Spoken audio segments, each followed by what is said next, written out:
Petugas gabungan Satgas COVID-19 Kabupaten Aceh Barat menggelar razia di sejumlah tempat hiburan, kafe dan warung kopi di wilayah pusat Kota Meulaboh pada Kamis 15 Juli 2021.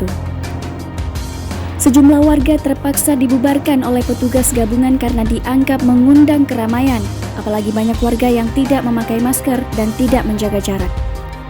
Selain razia tempat hiburan, razia prokes juga digelar di sejumlah warung kopi dan kafe di Kota Meulaboh, Aceh Barat.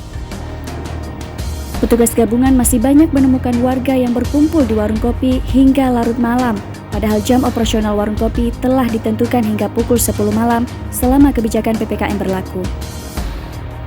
Petugas pun meminta warga untuk membubarkan diri dan warung kopi untuk tidak lagi beroperasi di luar jam yang telah ditentukan. Dodi Bima Saputra, Kabid Trantip Satpol PP Aceh Barat mengatakan, meski kasus pasien COVID-19 di Aceh Barat meningkat, namun masih banyak warga yang belum patuh pada penerapan protokol kesehatan saat beraktivitas di luar rumah.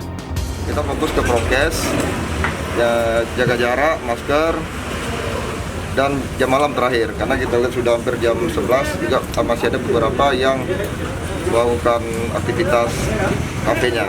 Kita tetap melakukan penyegelan bagi yang melanggar pembatasan waktu sesuai dengan instruksi gubernur.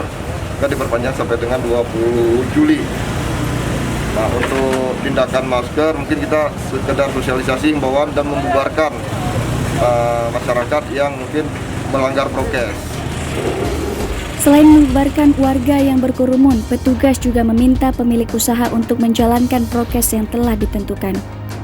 Apabila masih melanggar, maka izin usaha akan dicabut.